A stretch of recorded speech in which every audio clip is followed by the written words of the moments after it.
सवाल आपसे, क्योंकि कांग्रेस पार्टी से सभी सवाल पूछ रहे हैं इस समय। किसी भी चुनाव के पहले कोई भी पार्टी खुद को मजबूत करती है। यहां गठबंधन को मजबूत करने में पार्टी इतनी मशगूल हो गई कि अपने सच्चे कार्यकर्ताओं को खोती जा रही है। फिर चाहे दिल्ली हो, चाहे उत्तर प्रदेश हो, चाहे गुजरात हो, चाहे मध्य प्रदेश, कहीं का भी नाम ले लें। अनामिका जी, आपने मेरे पिछले कई वर्षों की डिबेट देखी हो या कोई प्रिंट मीडिया में मेरी खबर देखी हो, तो ये 5-7 साल का मसला नहीं है, 20-30 साल का मसला है। और आपने सच्चे कार्यकर्ता शब्द लिया, सच्चे कार्यकर्ता नहीं है जो छोड़ रहे हैं। अच्छा। ये मलाई चाटू सेटिंगबाज है, ये शब्द का मैं प्रयोग करता रहा हूँ। G23 में भी मैंने कहा था, ये दिन को 3 बार हार जाते हैं। जमाना जब तुमको राज्यसभा दे देते हैं, नहीं तो AICC के पदाधिकारी बन जाते, सरकार आती है, मंत्री बन जाते हैं। वही रोटेट कर रहे हैं। और वही कांग्रेस छोड़ने के बाद, कांग्रेस को प्लेटफॉर्म की जैसे यूज करने के बाद कांग्रेस पे आरोप लगाते हैं। भाई लवली तो खुद भी छोड़ के चला गया था, कांग्रेस वापस आ गया, तो फिर क्यों बनाया अध्यक्ष? रोकते 2-5 साल किसी और को, उनको वापस पार्टी में वर्क करने देते। तो पार्टी का जो सेंट्रल सिस्टम है, मैंने आपको कई बार कहा, उसको दुरुस्त करने की आवश्यकता है। जो इन्फेक्शन से कांग्रेस ग्रसित है, वही इन्फेक्शन से बीजेपी ग्रसित है। जो कांग्रेस के जिनको टेंटेड लीडर ये कहते थे, उनको कांग्रेस से लेके बीजेपी में लेके उपकृत करे जा रहे हैं। तो कोई पार्टी विद द डिफरेंस या नेता विद द डिफरेंस समाप्त हो गया। इसलिए उदासीन हो गया मतदाता। 10% उदासीन होने का अर्थात मतलब यह है कि विपक्ष और विपक्ष दोनों से मतदाता खुश नहीं है। और जितना युवा इनसे विमुख हो गया, जो बार बार कहते थे 2 करोड़ रोजगार देंगे, नाले से गैस बनाओ, इन्होंने कोई रोजगार दिए नहीं है, तो वो युवा हो गया है। बिल्कुल मतलब वरुण जी, आप ये कह रहे हैं, विपक्ष और पक्ष दोनों, आप ये कह रहे हैं कि 2014 से पहले कांग्रेस पार्टी ने या फिर यूपीए ने जिन लोगों को सरकार में बड़ी जिम्मेदारी दी थी, फिर कितने भी नाम ले लूं मैं शायद, क्योंकि सर फहरिस्त बहुत लंबी है कांग्रेस पार्टी छोड़ने वाले नेताओं की, वो सभी मलाई खाऊ नेता थे। उनको देख परख की जिम्मेदारी नहीं दी गई थी। उन्होंने सरकार में रहते मलाई खाई और अब कहीं और चले गए हैं। आप ये कहना चाह रहे हैं? बिल्कुल मैं तो शुरू से कह रहा हूं, कहना नहीं चाह रहा, ठोक बजा के कहता हूं। आप लिस्ट निकाल लो, कोई इक्का दुक्का कार्यकर्ता हो तो वो, नहीं तो सारे वो या तो गैर कांग्रेस पृष्ठभूमि के लोग हैं, तो बंबई से आके नेतागिरी कर रहे हैं कांग्रेस में, फिर छोड़ के चले गए, या ये जो जिन्होंने मजा ले लिया कांग्रेस का, वो भारतीय जनता पार्टी या कहीं चले गए। तो ये राजनीतिक व्यवस्था के लिए आयराम गैराम संस्कृति खराब है।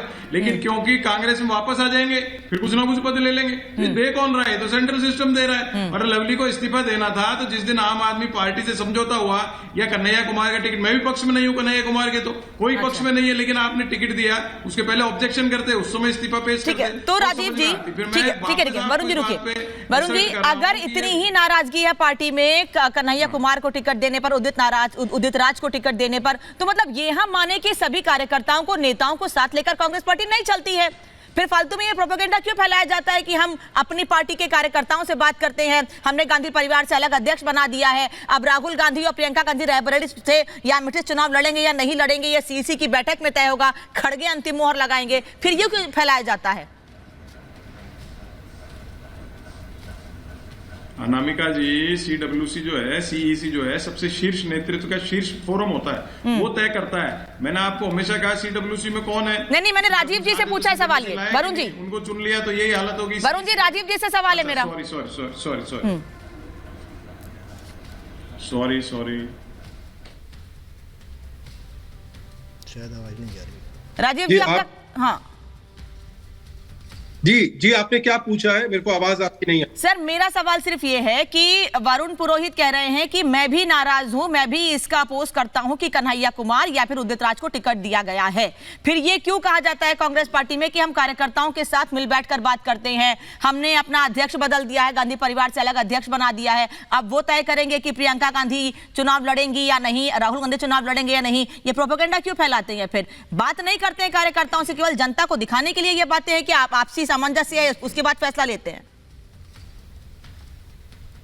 देखिए, मैं इस मामले में बहुत स्पष्ट हूं। जहां तक कांग्रेस पार्टी की बात है, दोहरा चरित्र है कांग्रेस पार्टी का, और वो बार बार दिखाई भी देता है।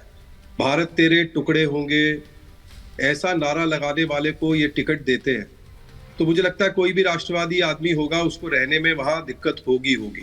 दूसरी बात, संविधान की ये बात करते हैं, ये वो लोग हैं जिन्होंने 19 महीने लोगों को बिना बात के जेल में डाल दिया, उनके परिवारों को नष्ट कर दिया, संविधान को, जो बाबा साहब का संविधान है, उसको उठाकर दूसरी तरफ रख दिया।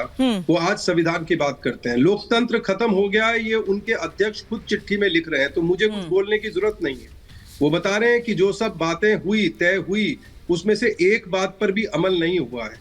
तो कांग्रेस जो है, आज पूरी तरीके से एक्सपोज हो गई है, कांग्रेस आज पूरी तरीके से सामने दिख रही है कि कोई एजेंडा नहीं है, कोई आइडियोलॉजी नहीं है और ना ही कोई संगठन बचा है, लेकिन सिर्फ और सिर्फ देश को किस तरीके से जातिवादी में बांटना है, धर्म में बांटना है, किस तरीके से संविधान की बातें करनी है, सिर्फ इस टारगेट पे काम कर रही है। मुझे लगता है जनता इस बार पॉजिटिव वोट को देख रही है। नहीं, जो बात राजीव जी, वरुण जी ने कही कि ये मलाई खाऊ नेता थे, ये मलाई खाऊ नेता थे, इन्होंने हमारी सरकार में रहते हुए मलाई खाई, अब वो भारतीय जनता पार्टी के साथ चले गए हैं, कल को यही आपको धोखा देके कहीं और चले जाएंगे। फिर आप तो मतलब ये आरोप तो ये लग रहा है ना भारतीय जनता पार्टी पर कि आओ, कोई भी आओ, वेलकम है, हमें सिर्फ अपने आप को बड़ा करना है, दुनिया के सबसे बड़ी पार्टी बनाना है, इसलिए कोई भी आए सबका स्वागत है।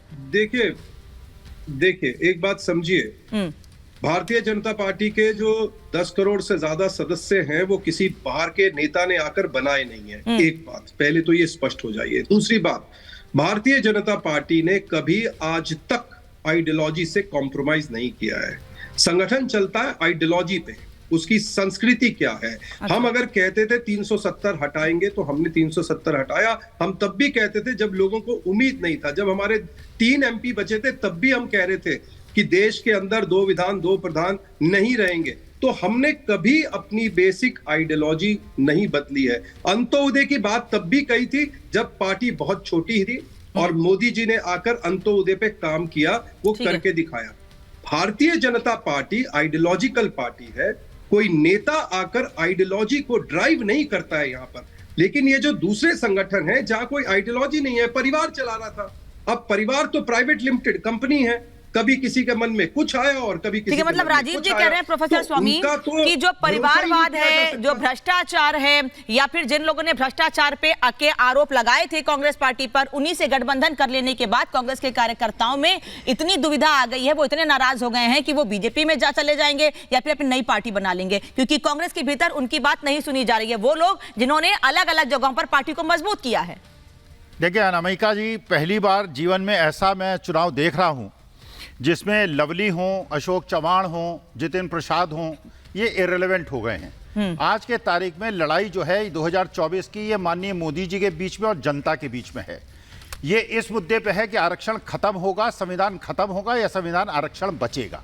ये लड़ाई इस बात की है कि इस देश में हिंदू मुसलमान को लड़ाया जाएगा या पूरा परिवार हिंदू मुसलमान एकजुट होकर रहेगा। ये लड़ाई जो है ये इस बार बीजेपी और कांग्रेस की नहीं है, इंडिया अलायंस की नहीं है। लवली साहब आए, अशोक चव्हाण आए, और मैं तो जानता हूं बड़ा कार्यकर्ताओं का मान करती है भारतीय जनता पार्टी। कांग्रेस से जिस कैंडिडेट अवस्थी जी को टिकट दिया गया, कार्यकर्ता उनको पहचान नहीं पाए, दूसरे व्यक्ति को मालाएं पहना दी। अच्छा, पीलीभीत के अंदर जहां पे अच्छी खासी इनकी सीट निकल रही थी वरुण गांधी को, दौर हरा के रहने वाले जिनकी जमानत जब्त हो गई थी, उनको पीलीभीत भेज के एक सीट इन्होंने तस्तरी में सौंप दी।